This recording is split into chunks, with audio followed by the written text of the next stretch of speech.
Bienvenidos amigos televidentes a Pulso Político en este domingo 11 de noviembre del 2012.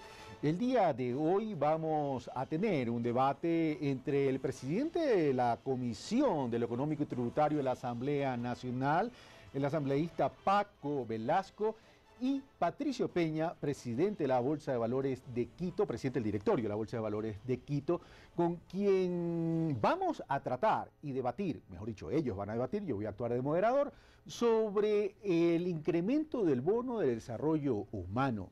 Su impacto social, por cierto, porque no podemos desconocer eso, o sea, no podemos hacer abstracción del objetivo del bono y el mecanismo de financiamiento. Recordemos que a raíz de la propuesta y a raíz de la propuesta del mecanismo de financiamiento se ha generado cierta polémica en el país. Algunos dicen se está poniendo en riesgo el sistema financiero nacional, los otros dicen es momento de socializar también las ganancias de la banca. Para tratar entonces este tema vamos a conocer el perfil de nuestros dos invitados. Patricio Peña, ex subsecretario de Rentas del Ministerio de Finanzas, ex director del Consejo Nacional de Modernización del Estado, presidente del directorio de la Bolsa de Valores de Quito. Francisco Velasco, asambleísta Movimiento País, radiodifusor quiteño, presidente de la Comisión de Régimen Económico y Tributario de la Asamblea Nacional. Solo una aclaración, Paco Velasco, ex radiodifusor, hoy está 100% dedicado a la Asamblea Nacional. Esta aclaración porque en un programa pasado donde participó Paco Velasco cometimos también, salió esa presentación y él me hizo la observación en aquel entonces. Así que cumplo con la aclaración de nuevamente Paco Velasco. Bueno, ahora para introducir el tema, señores, los invito a ver el reportaje que nos ha preparado. El primer reportaje que tenemos preparado, ¿quién me lo preparó, Gustavo? Javier Rosero. Los orígenes del bono de desarrollo humano se remontan al gobierno del expresidente de la República, Yamil Maguad. En aquel entonces se lo bautizó como bono de la pobreza y consistía en entregar 100.000 sucres a madres de escasos recursos económicos y 50.000 a adultos mayores de iguales características. Este bono de la pobreza, como lo llamaron, fue creado para compensar la eliminación de los subsidios en el gas y electricidad. Después de derrocado Maguad, el presidente Gustavo Noboa fijó en $10.50 el bono para las madres, un alza que representaba $4.50, pues con la dolarización, los 150.000 sucres se habían transformado en $6. Quienes tenían más de 65 años y las personas con discapacidad empezaron a cobrar $6. Para el 27 de diciembre del año 2000, habiéndose incrementado los precios del gas, gasolina, energía eléctrica, así como nuevas tarifas en el servicio telefónico, el bono solidario, como se lo llamó también, subió $1 más. En el 2003, Lucio Gutiérrez, como presidente de la nación, fijó el valor del bono de desarrollo en $15 para las familias de quintil 1 y $11.50 para el quintil 2. De desarrollo creado en 1998 por el gobierno del presidente Maguad se ha venido incrementando en varias ocasiones de los últimos 14 años. En el año 2007, el presidente constitucional de la República del Ecuador, Rafael Correa, incrementó el bono de desarrollo humano de $15 a $30. Posteriormente adoptaría una medida similar, por lo que el bono subió a $35. En este gobierno es donde este subsidio tomó un direccionamiento diferente, siendo solo uno de los servicios de protección social que impulsa el gobierno nacional a través del MIES, ya que la cobertura se extiende también con pensiones para adultos mayores, pensiones para personas con discapacidad, bono de emergencia, cobertura de protección familiar, crédito de desarrollo humano, proyecto socioahorro y la red de protección solidaria. Hay madres que no tienen esposo, tienen bastantes niños, no tienen la comodidad y con eso se ayudan un poco. Hoy existe un nuevo proyecto de ley para incrementar de $35 a $50 el valor del bono de desarrollo humano. La forma de financiarlo sería con la eliminación del beneficio de la reducción del 10% al impuesto a la renta para los bancos, una reforma a la fórmula de cálculo del anticipo de los bancos y de las sociedades financieras que sería al 3% de sus ingresos grabados y la aplicación del 12% del impuesto al valor agregado IVA para los servicios financieros de las entidades bancarias. No existe ningún tipo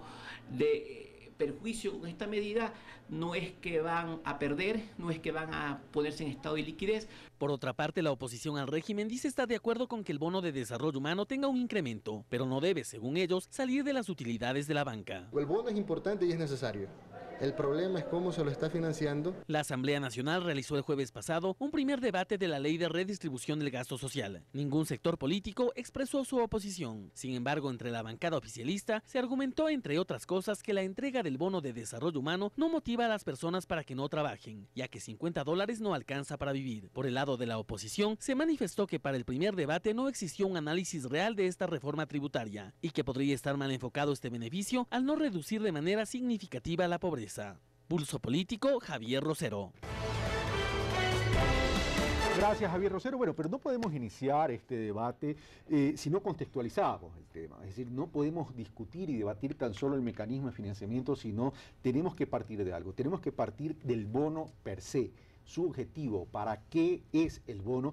Y para eso voy a recurrir a cierta información que quiero compartir con ustedes. El decreto ejecutivo número 1838 del 20 de julio del 2009, en su artículo 2, estipula establecer el valor mensual de la transferencia monetaria para el bono de desarrollo humano, pensión para adultos mayores y pensión para personas con discapacidad de $35. Entonces, reciben el bono madres que están en los quintiles 1 y 2, personas en condiciones de discapacidad y adultos mayores. Eso en cuanto a quienes reciben el bono. Pero veamos también otras estadísticas. Tenemos que el total de personas que reciben el bono es de 1.899.531, de acuerdo a datos que nos los da el Ministerio de Inclusión Económica y Social. De este 1.899.000, personas con discapacidad son 115.270, adultos mayores 581.283 y madres 1.202.978 en números consolidados. Ahora bien, veamos ahora cómo ha ido evolucionando la inversión del bono de desarrollo humano desde el 2007. En el 2007, el bono tenía o requería una inversión de 285 millones. En el 2008, de 329 millones. En el 2009, 401 millones. 2010, 466 millones. Y llegamos al 2012 de orden de 498 millones. En el 2007 lo recibían 1.005.000 personas, al 2012 lo reciben 1.202.000 personas, en números redondos. Ahora bien, veamos cómo está distribuido este bono a lo largo y ancho del territorio ecuatoriano. Del 1.202.000 personas, que son las madres, en Guayas, que es la provincia donde más concentración de pobreza hay, se lo reparte a 283.000 personas, Manabí 170.000 personas, Los Ríos 101.000 personas, Pichincha 68.000. Después de Pichincha viene Esmeralda y otras provincias más con menor número de pobladores o de hogares que reciben el bono. Es decir, estaría concentrado principalmente Guayas, Manabí, Los Ríos y Pichincha. Y ahora tenemos ya los últimos datos. Madres que reciben por rango de edad el bono de desarrollo humano. De 18 a 29 años de edad, 377.733. Entre 30 y 39, 331.530. De 40 a 49, 258.000. De 50 a 59, 170.000. De 60 a 64, 63.000. Y mayores a 65.136.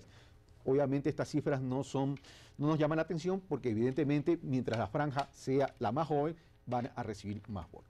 Número de hogares que tienen hijos entre 0 y 17 años, de 0 a 5, 213.000, de 5 a 12, 764.000 y de 12 a 18, 468.000 personas. Estas son estadísticas y datos para poder contextualizar el porqué del bono de desarrollo humano. Y como ustedes pudieron ver, amigos televidentes, todo el mundo está de acuerdo en el incremento, lo que se discute es el mecanismo de financiamiento. Pero yo quiero partir de una pregunta del bono para luego irnos al mecanismo de financiamiento. Cuando surge el bono, originalmente se llamaba bono de pobreza, hoy se llama bono de desarrollo humano. Y le pregunto primero a Patricio Peña y luego a Paco Velasco, minuto 20 cada uno para iniciar este debate. el bono de la pobreza estaba constituido al amparo de un asistencialismo y el bono de desarrollo humano significa hoy toda una estrategia y mecanismos de protección. Si es así, ¿cuál es la diferencia? Patricio Peña, Paco Velasco, cada uno su minuto 20. Yo considero que todo gobernante, independientemente de cuál sea su extracción política, tiene la grave responsabilidad, la enorme responsabilidad de atender una enorme cantidad de necesidades que tiene la población. Nuestra comunidad se caracteriza lamentablemente por la existencia de una también enorme cantidad de inequidades y consecuentemente le toca al gobierno, con mucha imaginación en muchos casos, arbitrar las medidas, arbitrar las estrategias que considere necesarias para de alguna manera mitigar esas inequidades, con la expectativa y la esperanza que nunca dejará de ser una especie de utopía de ojalá algún día eliminar esas inequidades. En ese contexto, como quiera que se le llame, asistencialismo social u otra clase de arbitrios que introduzca un gobierno en un momento determinado, yo, insisto, considero que todo esto responde a una obligación consustancial, natural, que tiene todo gobernante dentro de sus graves responsabilidades. Gracias, Patricio Peña. Paco Velasco, su turno. A mí me parece que el que se llame ahora bono de desarrollo humano significa que está a tono con los tiempos. Los indicadores de pobreza, de inequidad, además tienen que ver con los indicadores de cómo un país, el índice de desarrollo humano. Entonces, un país que mejora su índice de desarrollo humano quiere decir que si es que presta estos bonos, en este caso a las madres, fundamentalmente del 1.900.000 beneficiarios, 1.500.000 son mujeres. Pues muy bien, lo que le está diciendo este Estado es, a ver, si tú envías a tus guaguas a la escuela, ahí te doy el bono. Si tú haces que los guaguas vayan a recibir cada 2 meses un chequeo médico, ahí te doy el bono, de manera que el bono se transforma en un elemento de promoción de la salud y de educación. Pero ojo con esto, ojo, los países ricos entregan a sus vacas $2 por cabeza de ganado por día. Los países ricos subsidian a sus agricultores en $360.000 millones al año, desde siempre y hasta siempre, como diría algún expresidente, de manera que los bonos forman parte de un elemental deber de justicia por parte de sus estados y sus gobernantes. Gracias, Paco Velasco. Ahora, entonces, el bono es necesario, cumple un propósito, no se trata de asistencialismo, se trata de una estrategia de inclusión social que permita romper la pobreza. En esto, aquello que Patricio Peña decía, suena utopía, pero ojalá algún día lo podamos lograr, de que los hijos de estas personas, con una visión mucho más amplia, con herramientas y acceso a oportunidades para el desarrollo, comiencen a tener esas oportunidades que el Ecuador necesita para todos sus pobladores. Ahora, siendo así entonces, y siendo una obligación consustancial, como lo dice Patricio Peña, el tema es que el bono tiene que incrementarse, pero hay que buscar los mecanismos de financiamiento. El Ejecutivo ha hecho una propuesta. El director ejecutivo de la Asociación de Bancos Privados de Ecuador, César Robalino, pronosticó que el sector no tendrá beneficios reales una vez descontada la inflación si la legislatura aprueba un proyecto de ley para elevar los gravámenes. La asociación prevé que la banca privada registre beneficios de unos $300 millones para este año, es decir, 2012, lo que supone una rentabilidad del 12%, explicó Robalino. No obstante, según sus cálculos, esa rentabilidad se reduciría a un 5% el próximo año con la aplicación de los nuevos impuestos, lo que sería similar a la inflación prevista, con lo que el lucro real sería nulo. Argumento de la Asociación de Bancos Privados. Su turno, Patricio Peña, su minuto 20. Este tipo de beneficio, como quiera que se lo llame, de desarrollo humano, asistencial, insisto, yo creo que va en la línea de la obligación del gobernante, tiene que surgir necesariamente de los recursos presupuestarios. Desde hace muchos años en el Ecuador, no solamente este gobierno, sino muchos gobiernos que le antecedieron, vienen haciendo importantes esfuerzos por eliminar la lamentable figura que existía anteriormente de los famosos ingresos predestinados. Es decir, creo este ingreso para este propósito. Eso ya no existe más. Todo ingreso que se genere necesariamente tendrá que ir a una arca común a alimentar los recursos del presupuesto general del Estado, y tendrán que ser de los recursos del presupuesto general del Estado que se satisfaga o se financie esta clase de estrategias, de esta clase de programas que siempre serán necesarios. Del debate del día de ayer, con ocasión del primer debate, valga la redundancia, en la Asamblea Nacional, se colige claramente de que nadie se opone al incremento del bono en sí mismo. Creo que sería lamentable que algún ciudadano ecuatoriano se opusiera al incremento del bono. Creo que hay un consenso generalizado en ese sentido. Lo que creo que es importante analizar entonces es de dónde vienen los recursos que alimentarán el presupuesto nacional del Estado o general del Estado para satisfacer el financiamiento del incremento de este bono. Ese es el escenario en donde habrá que analizar y habrá que discutir este tema. Gracias, Patricio Peña. Voy donde Paco Velasco, su minuto 20. Dice, solo recuerdo lo que indicó Patricio Peña en términos de los sustantivos de su intervención. Dice, ya no se utilizan los ingresos predestinados, sino que este bono debería financiarse con cargo a los ingresos del Estado, es decir, el presupuesto del Estado. Paco Velasco, su turno. Y así mismo es.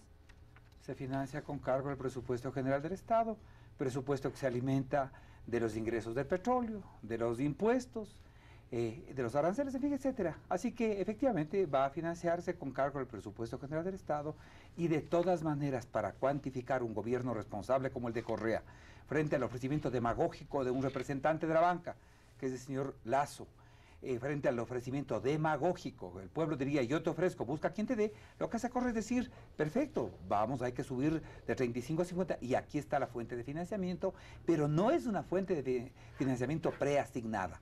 La caja fiscal, la cuenta única del Tesoro Nacional, que ahora así se maneja, es la receptora de todos los emolumentos, tributos, petróleos, aranceles, en fin, etcétera, y de ahí saldrá el financiamiento, porque una parte, recordémoslo, solo una parte del incremento del bono va a ser financiado con estas medidas tributarias puestas a la banca. Gracias, Paco Velasco. Bueno, dice Paco Velasco, dice Patricio Peña, dice, el tema es que se lanza una propuesta, pero no se dice cómo se va a financiar. Busca quien te dé, dice Paco Velasco. Por otro lado, dice, no es una asignación preasignada, a lo cual Patricio Peña replica cómo. A pesar de la denominación del programa Pulso Político, yo no voy a entrar en el análisis político porque no me corresponde, definitivamente.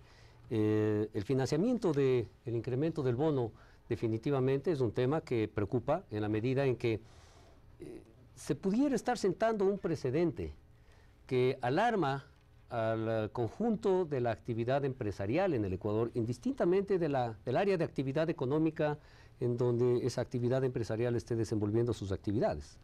Porque si el día de hoy se sugiere desde la función ejecutiva y se plantea a la función legislativa que se analice una propuesta para gravar de una manera específica, ad hoc, singular, diferente a un sector de la economía respecto de los otros sectores de la economía, la preocupación entonces, insisto, está dada en el sentido de que queda en la retina de la gente, en la conciencia de los empresarios, ¿en qué momento me toca a mí? ¿En qué momento a mi sector de actividad económica también le van a invitar a que acuda al financiamiento de algún propósito, de alguna estrategia gubernamental para satisfacer las necesidades de la población? Yo creo que es responsabilidad de todos los ecuatorianos contribuir para la satisfacción de las necesidades de la mayoría de la población, ojalá de todos, pero yo siento que los ecuatorianos en buena lid estamos contribuyendo con nuestro esfuerzo impositivo y con nuestro esfuerzo tributario. Patricio Peña, cuando habla y dice que esto estaría orientado solo a un sector de la economía y que esto podría generar un mal mensaje y que es obligación de todos contribuir a este tema, significaría que ustedes como representantes del sector financiero estarían proponiendo es que este financiamiento que se está haciendo, que se está proponiendo que sea con cargo a las utilidades del sistema financiero, específicamente la banca, sea repartido entre todos los ecuatorianos. ¿Esa es la propuesta? La ley tributaria se caracteriza por un principio que es universal, y es que tiene que ser general. La falta de generalidad en la aplicación de la ley tributaria o en el contenido de la ley tributaria irrumpe en un escenario, en un momento determinado, y en este caso yo soy particularmente partidario de que si hay que financiar el incremento de un bono, sinceremos las cosas y modifiquemos en términos generales la estructura tributaria del país. Respondida a mi inquietud, voy donde Paco Velasco para que pueda tener derecho a la réplica y su exposición también. A ver, vean, oyentes, amigos y amigas, televidentes. A ver, cuando los banqueros se beneficiaban de una ventaja, una exención que no tenían otros sectores, ahí sí no hablaban de discriminación. Por ejemplo, los servicios financieros pagan tarifa cero, pero cualquier hijo de vecino que va a hacer cualquier facturita, cualquier servicio, paga tarifa 12. ¿Por qué los banqueros, servicios financieros, pagan cero?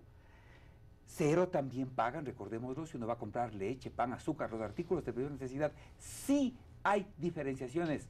Eso no es cierto de que todos los tributos son iguales para todos. No es así, pues un Estado inteligente dice, ¿cómo voy a cobrar el 12% a los artículos de primera necesidad, a la electricidad, al agua potable? No se cobra. Entonces, lo que está haciendo el gobierno no es grabar de modo diferente o con dedicación o discriminando, no, está haciendo que el mismo 23% de impuesto a la renta que pagan todas las sociedades, también pagan los banqueros. Lo que está haciendo es que el mismo IVA 12 que pagan los servicios, muchísimos servicios, los de arquitectura, los de electricidad, los de albañería, los de carpintería, los de un montón, que paguen también los banqueros. Ahí lo que recién está haciéndose es igualando para que los banqueros tengan el mismo tratamiento, paguen completito el impuesto a la renta y paguen también el 12% a la tarifa de los servicios financieros. Gracias, Paco Velasco. Patricio Peña, derecho a la réplica, pero planteo también la siguiente inquietud.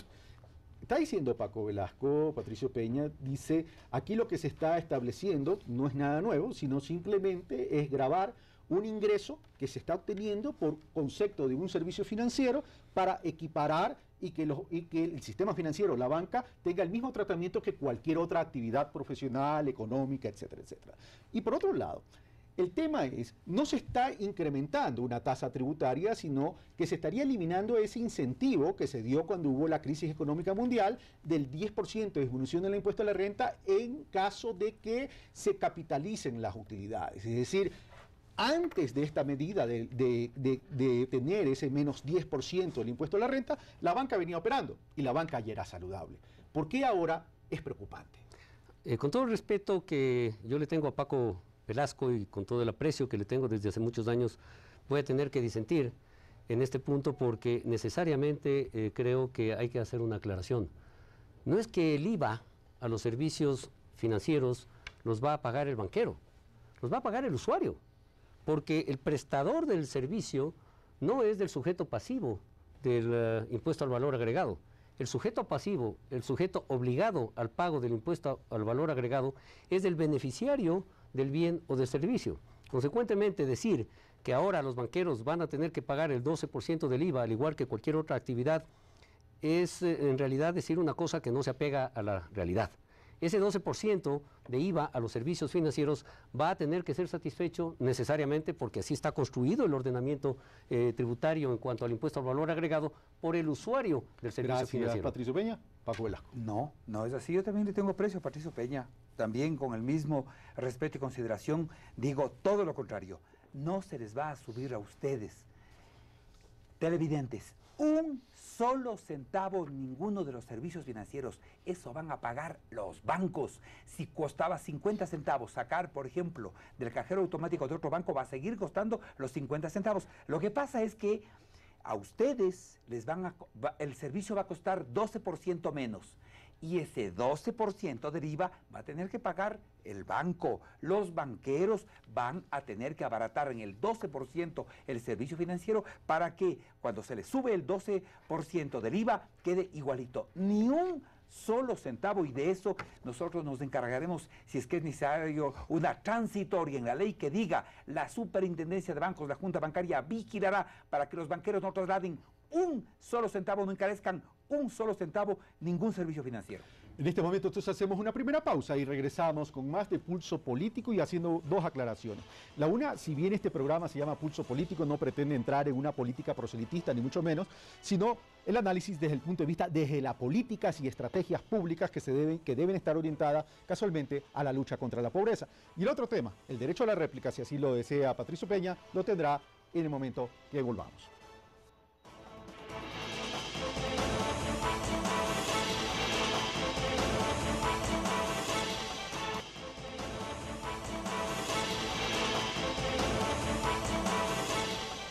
Estamos de vuelta, amigos televidentes. Les recordamos que estamos con Paco Velasco, presidente de la Comisión de lo Económico y Tributario, que está analizando, bueno, ya no analizando en la comisión, ya pasó al pleno en el primer debate, pero quienes están liderando el análisis y el debate sobre la propuesta del mecanismo de financiamiento en cuanto al incremento del desarrollo humano, y Patricio Peña, presidente de la Bolsa de Valores de Quito.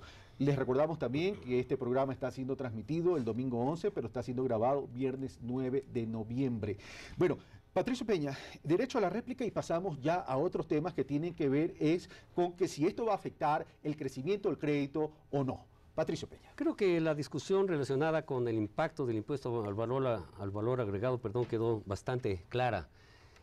La inquietud que tiene el sector empresarial en general es que un impuesto como el que constituye el anticipo para el pago del impuesto a la renta, que al final del día deviene en impuesto único o impuesto definitivo, y que a este impuesto, en el caso del sector bancario y financiero, se lo incremente o se lo cuantifique en un equivalente al 3% de los ingresos gravables totales de estas instituciones, de alguna manera sí aparta el régimen general que se aplica para el resto de las actividades económicas, en cuyo caso el cálculo del impuesto anticipado o del anticipo del impuesto a la renta tiene unas lógicas generales. A eso vamos.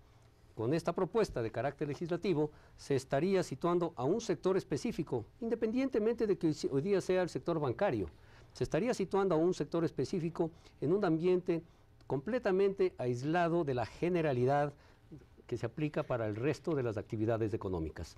Y lo propio sucedería con respecto a la imposibilidad, si es que se aplica la ley, si es que se aprueba la ley como está propuesta, de que las instituciones bancarias y financieras puedan reducir 10 puntos de su tasa impositiva en el evento en que efectúen reinversiones de sus utilidades, distanciándoles también en este capítulo de la generalidad del resto de las actividades económicas.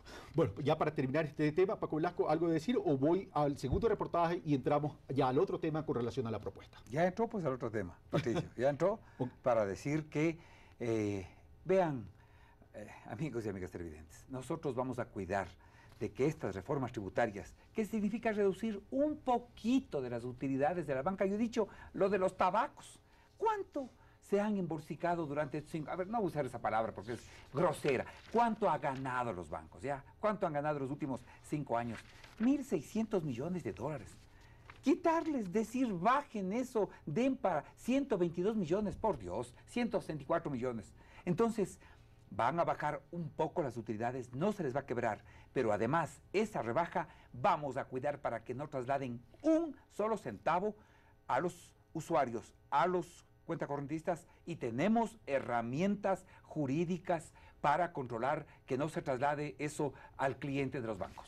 Ahora, una precisión, Paco Velasco, y de ahí tengo que ir a un reportaje para después venir con Patricio Peña. Sobre lo primero que mencioné que había dicho César Robalino, sin perjuicio de que el asambleísta ya argumentó lo suyo, dice César Robalino, dice los beneficios serán para este año 2012 de unos 300 millones, es decir, las utilidades se refiere de dólares este año, lo que supone una rentabilidad del 12% sobre patrimonio, explicó Robalino, que es el director ejecutivo de la Asociación de Bancos, César Robalino. No obstante, según sus cálculos, esa rentabilidad se reducirá a un 5% el próximo año con la aplicación de los nuevos impuestos, es decir, si sale aprobada esta propuesta que está manejando en este momento la Asamblea Nacional, lo que sería similar a la inflación prevista, con lo que el lucro real sería nulo, es decir, una vez que baje al 5%, dice 5 menos 5, que es la tasa de inflación, queda nulo, eso dice César Robalino, lo cual se contrapone a lo que dice vamos a rebajarle una partecita a las utilidades. ¿Qué respuesta le daría entonces a este argumento de la banca? que esos son números que parten de supuestos absolutamente deprimidos, negativos, con unas expectativas pésimas. Son 383 millones. Esta mañana estuvimos con la Asociación de Bancos. Ellos dicen 383 millones de dólares los que van a ganar en el año 2012. Entonces, lo que uno puede pensar es que, dependiendo de dónde se mire, ese decremento, digamos, no van a crecer tanto sus ganancias como han crecido hasta ahora, no significa de ninguna manera poner en riesgo ninguno de los parámetros de la banca: solvencia, liquidez, la tasa de morosidad, el retorno sobre activos, retorno sobre patrimonio, los pilares sobre los que se asienta la solidez, la seguridad, la solvencia de la banca, estarán incólumes, ganarán un poco menos. Eso no significa impactos que ponga de ninguna manera, ni de lejos, el sistema financiero. Ok, gracias Paco Laco. Vamos al segundo reportaje que nos ha preparado Carlos Andrés Núñez. Regresamos con la réplica de Patricio Peña y ya con la incidencia que va a tener en el crecimiento, en la incidencia en el crédito a nivel del país. Veamos. Con la propuesta de incrementar el bono de desarrollo humano a $50, se generan varias reacciones entre la ciudadanía. Es algo muy bueno, ¿no? Pero siempre y cuando que se vea muy bien, porque a veces el bono coge en mujeres que sí tienen. Es una muy buena acción que están haciendo, pero dijera en definitiva de que se ha dado a las personas que en verdaderamente necesitan. Pues el grupo humano al que va dirigido este dinero es a mujeres cabeza de familia, adultos mayores y personas con discapacidad.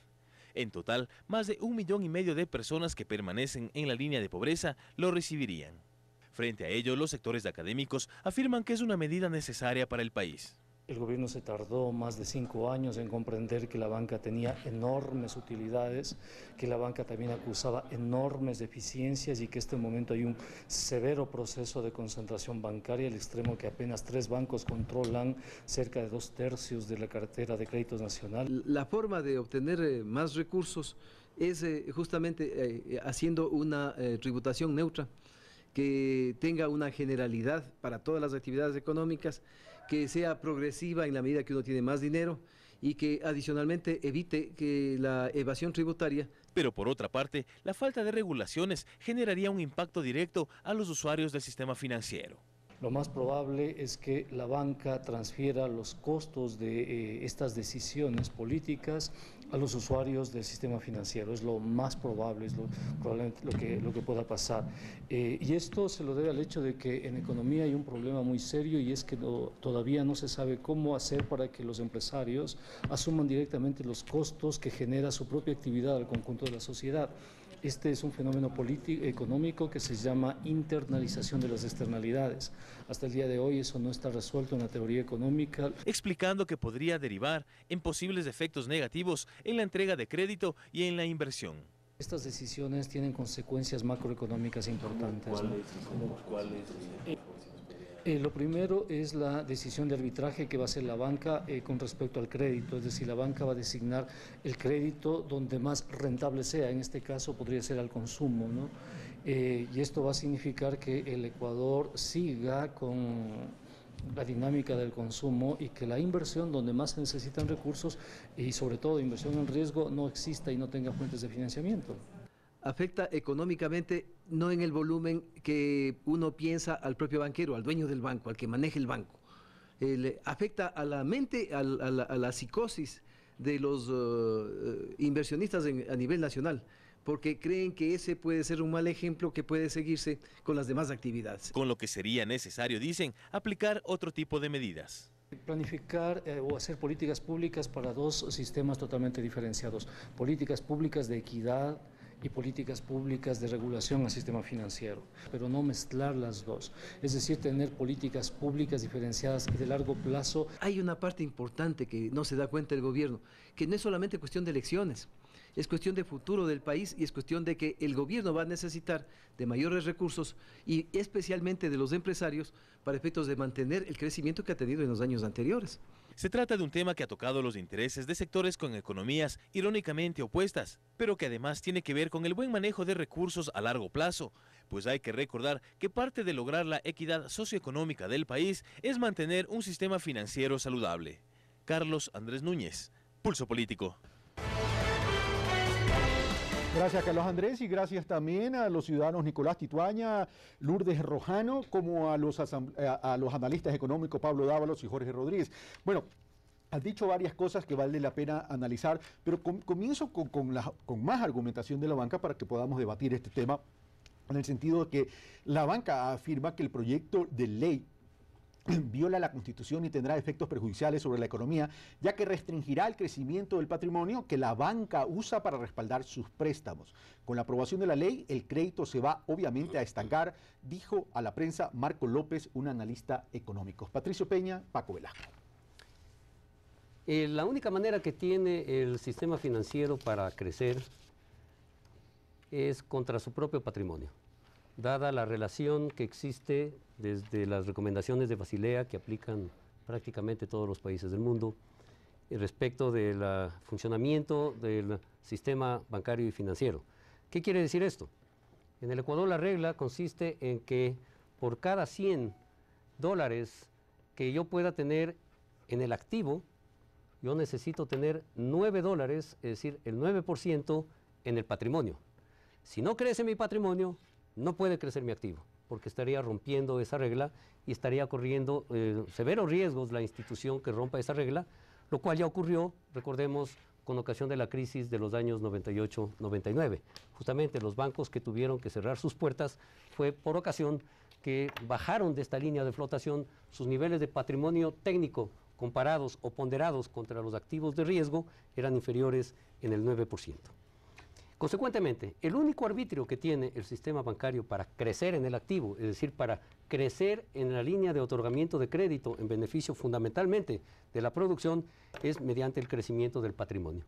Si hay una disposición que puede ser muy bien intencionada, yo creo que eso nadie lo discute, que de alguna manera está irrumpiendo en la posibilidad de ese crecimiento patrimonial, lo que se está logrando al final del día es que el crecimiento del lado de los activos, llámese otorgamiento y asignación de crédito, y en el caso que nos ocupa, hacia el financiamiento de las actividades de la producción, pudiera verse afectado. Gracias, Patricio Peña. Y bueno, el derecho a la réplica, Paco Velasco y su argumentación, y también otro insumo más. En el 2011 el sector tuvo beneficios, dice la misma banca, netos de $395 millones, los cuales un 28% se repartieron en dividendo, es decir, en efectivo, a los accionistas, y el 72% agrandó el patrimonio de las entidades. Esto a propósito de lo que está argumentando Patricio Peña, que dice que por cada $100 de activos, por decir algo, el 9% debe estar respaldado por el patrimonio, y que al eliminar este 10% de disminución que tenía la banca del impuesto a la renta, estaría desacelerando el crecimiento patrimonial y por tanto también desacelerando el crédito. ¿Qué dice Paco Velasco?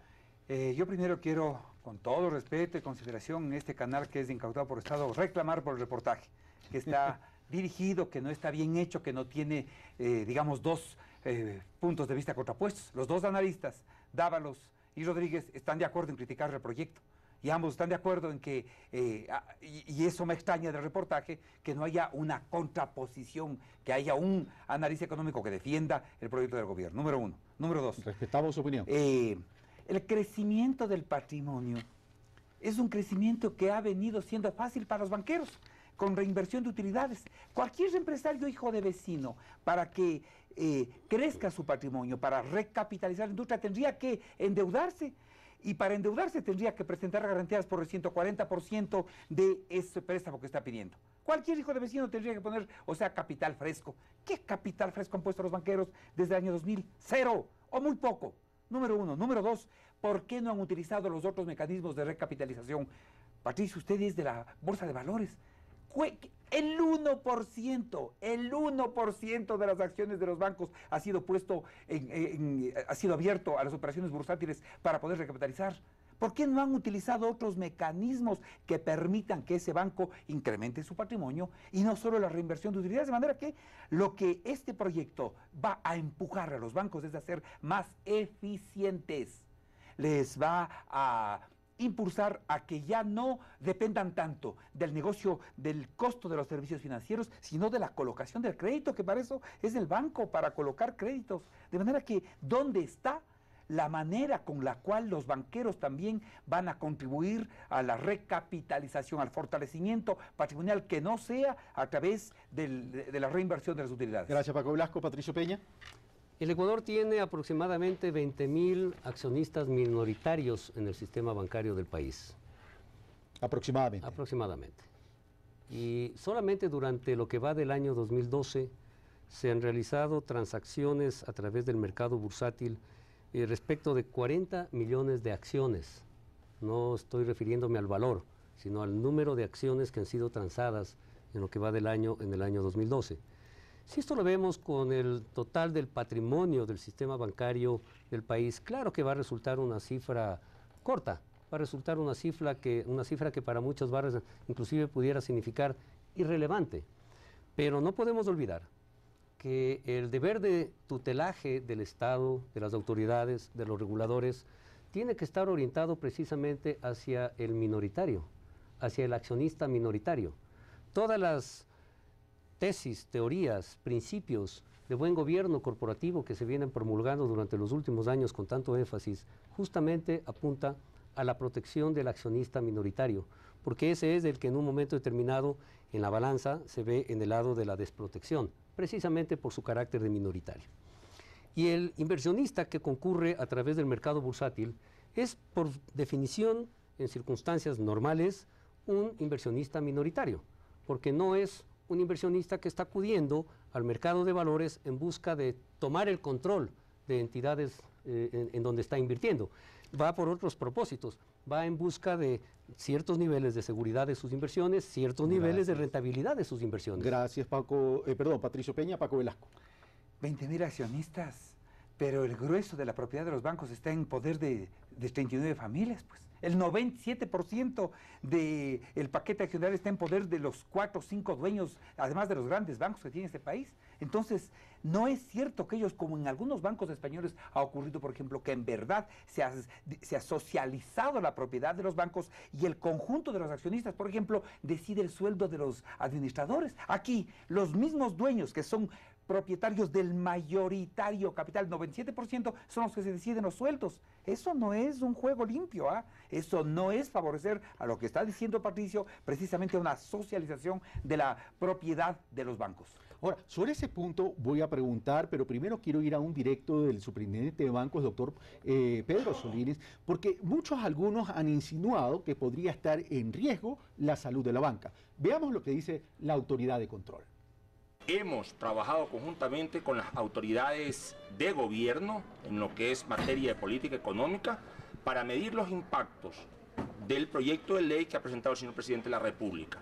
Como superintendente de bancos y seguros y como presidente de la Junta Bancaria, puedo decirle a la ciudadanía que los impactos que trae esta ley y que han sido debidamente ponderados y medidos en ningún momento afectan los indicadores sobre los márgenes que establece la ley y los márgenes de regulación prudencial que tiene la Superintendencia de Bancos y Seguros.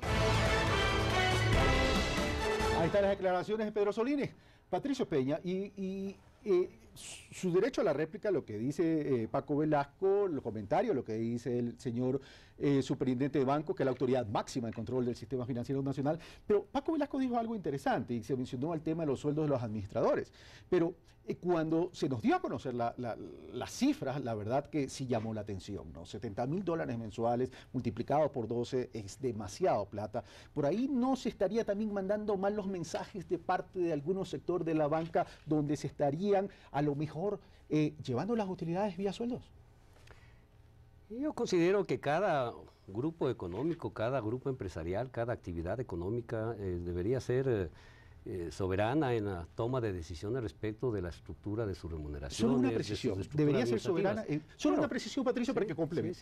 Sí, soberana sí, pero la estructura de costos no debe guardar racionalidad con la operación. De acuerdo, pero eso yo creo que ya tiene relación con los buenos estándares de gestión, con la prudencia en la gestión, etcétera. Pero sí es importante destacar lo siguiente, porque no creo que debamos confundir este debate, que me parece importante en sustancia, respecto del volumen de las remuneraciones de los administradores, un tema que debería ser controlado por sus directorios, por las asambleas. Hay otros arbitrios para estos controles, con el tema tributario. ¿Por qué? porque se dice que las utilidades de los bancos se ha estado de alguna manera evacuando o distrayendo a través de el pago de altas remuneraciones o de altos niveles de remuneraciones. Pero no olvidemos que la tasa impositiva para las organizaciones empresariales este año es del 23%. El próximo año será el 22%, por la definición del Código de la Producción. En cambio que para los individuos, para una persona que gana $70,000 mensuales, la tasa impositiva es del 35%, pues. Entonces, si lo vemos desde el punto de vista del interés fiscal, al interés fiscal más le convendría que los administradores de las instituciones empresariales ganen altas remuneraciones porque va a percibir mayores recursos por la vía del impuesto a la renta, porque la tarifa del impuesto a la renta de los individuos es mucho más alta que la tarifa de impuesto a la renta de las corporaciones. El bloque con Paco Velasco. A ver, ahora sí ya está periodísticamente equilibrado. Ahora está debate. No, está solo una aclaración, con la presencia del superintendente de bancos, ahora sí, entonces no Paco dice... Velasco, no hay que comerse el sándwich antes del recreo. Primer consejo. Segundo consejo, el hecho que seamos un canal incautado no nos quita el derecho a ver varias opiniones. Usted se adelantó. No. Y quiero que lo reconozca. Lo que faltó es esa opinión del superintendente en el reportaje. Después ya puesto, cuando yo protesté, bajo protestas que se pusieron. No. Qué bueno. Pero yo felicito. De todas maneras, lo que muestra... Aquí está la pauta. Qué bueno. Lo que muestra es que era indispensable la voz del súper para decir, un ratito, a los dos caballeros anteriores, un ratito, los impactos, yo me sigo manteniendo, ese reportaje le carece... Pero tiene que contextualizarlo con toda la nota. El reportaje carece vamos al tema. El superintendente, que como bien lo ha dicho aquí Carlos Rabascal, es la máxima autoridad de control de este país, es decir, es el que controla mes a mes, día a día, las cifras de la banca, los índices de rentabilidad, de solvencia, de liquidez de corto plazo, la morosidad, en fin, etcétera. Esa autoridad, la máxima de control de este país, dice, no va a haber impactos, no va a haber una afectación en el sistema financiero nacional. Eso es fundamental. Y la segunda cosa, que ya se había dicho antes, atención, la banca en este país es un servicio de orden público. La banca trabaja con 1 de su propio patrimonio y con 9 de la plata nuestra. Tenemos el legítimo derecho, la sociedad, de saber cuánto ganan los banqueros. Como sociedad tenemos el legítimo derecho de ponerles un techo, un tope, porque es una actividad de orden público, porque trabajan con nuestra plata. Gracias, Paco Velasco. Vamos a un corte y regresamos con las argumentaciones de Patricio Peña, Paco Velasco y las conclusiones.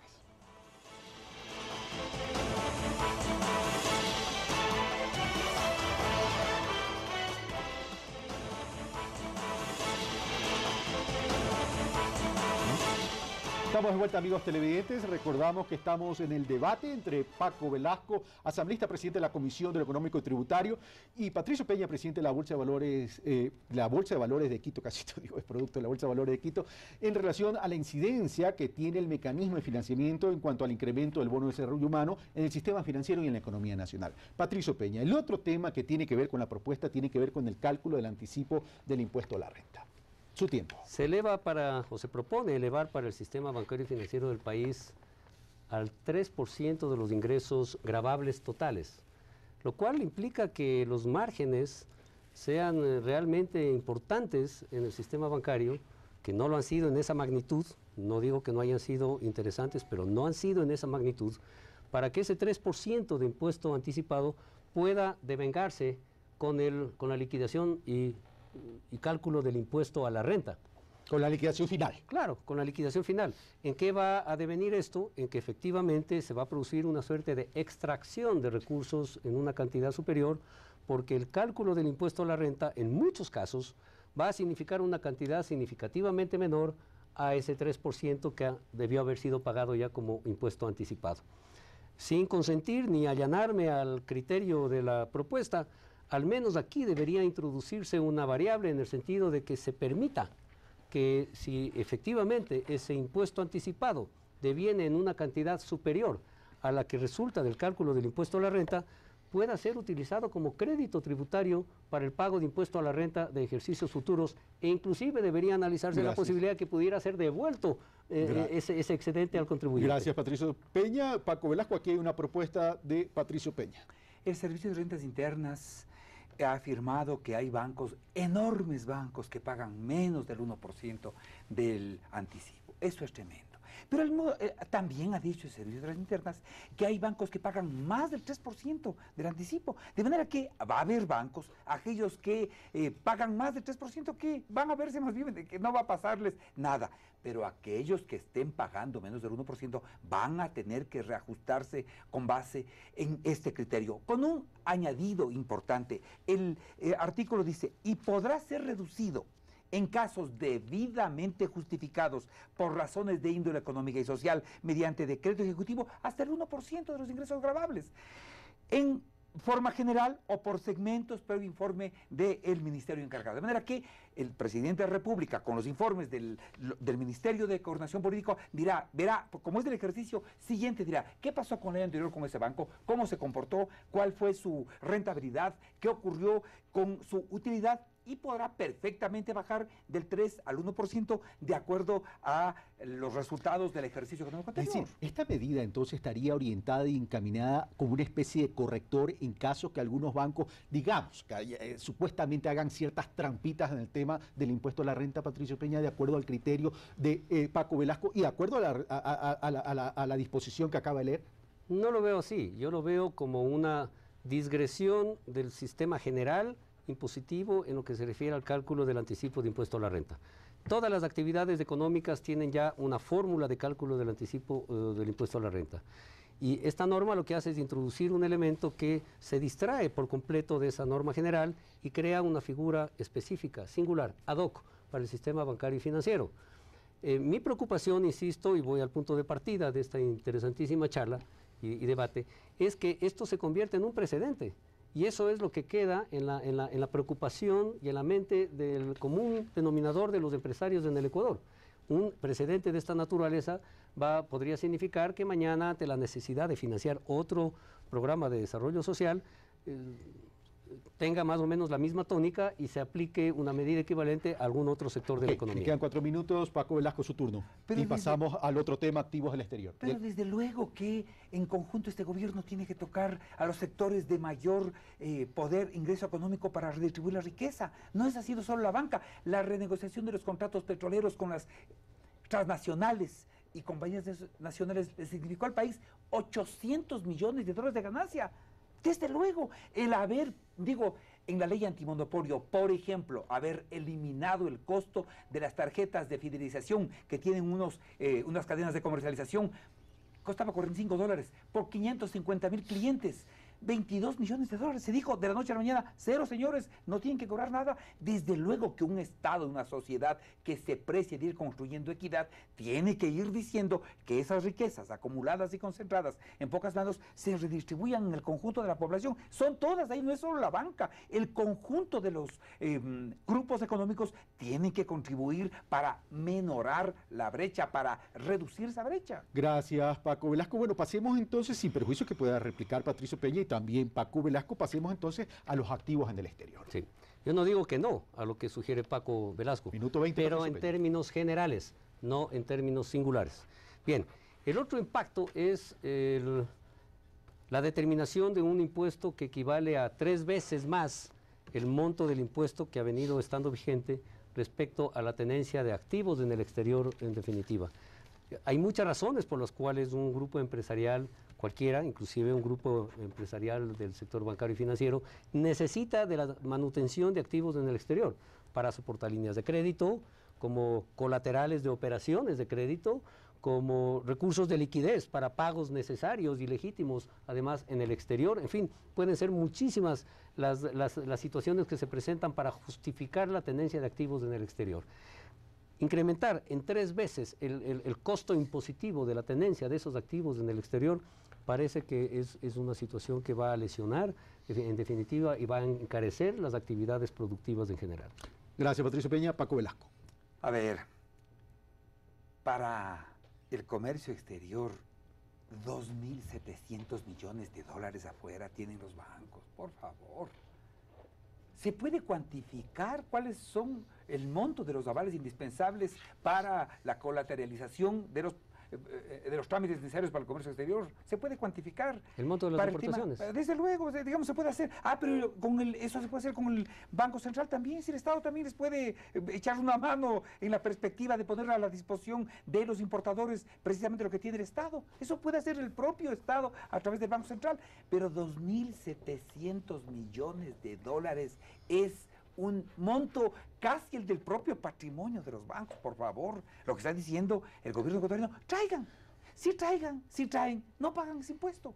De hecho, está calculado, está previsto que con este impuesto van a tener que repatriar capitales, van a tener que, estos activos que tienen exterior, van a tener que regresarlos al país. Y no hemos hablado de los paraísos fiscales. Si alguien quiere tener 1 millón en los paraísos fiscales, digamos, paga más. Pero desde luego, va a tener que pagar. Gracias, Paco Velasco, Patricio Peña. Y me quedo con una pregunta para los dos. No creo que haya que hacer el cálculo o la comparación del monto de activos en el exterior versus del patrimonio de los bancos. Creo que lo pertinente es hacer el cálculo de ese monto de activos versus el volumen de importaciones que tiene el Ecuador. Eso implicaría que más o menos el monto de esos activos en el exterior equivale al 15% del volumen de las importaciones que tiene el país. Y por otro lado, yo no creo que el Banco Central tenga la capacidad para abrir líneas de cartas de crédito en beneficio del sector productivo del país. Las tareas del Banco Central están en otra dirección.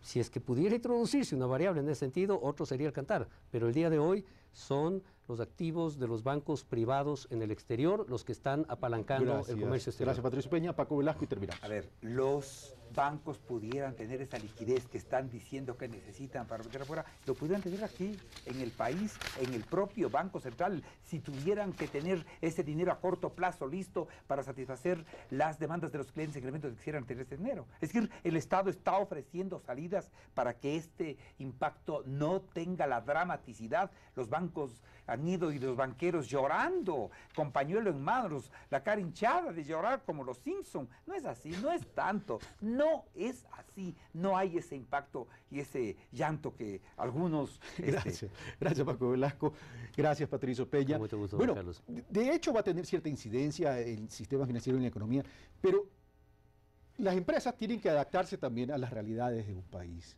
Y de pronto, y me apalanco en lo que he dicho por uno de los analistas, que creo que era Pablo Dávalos, 3 bancos dicen concentran la mayoría de la cartera. De pronto esto no podría originar ciertas fusiones entre bancos pequeños y medianos y, por cierto, manejar mejor la estructura de costo de esa manera. Y por otro lado, va a haber diferenciaciones entre bancos pequeños, medianos y grandes en términos de esta propuesta o proyecto de ley. Les pregunto a los dos y terminamos rapidito, ¿sí o no? Paco Velasco y Patricio. A mí no me gustan las respuestas cerradas, mi querido Carlos, no me gusta. Pero en cualquier caso... no va a romper la estructura no homogénea que tiene el banco. Gracias, Patricio Peña. No sé, porque como no soy el inspirador de la ley, ni soy legislador, no sé si es que cabe la posibilidad de Patricio Peña. Ustedes sacan las conclusiones, amigos televidentes, nosotros le damos los insumos. Un fuerte abrazo, los espero el próximo domingo.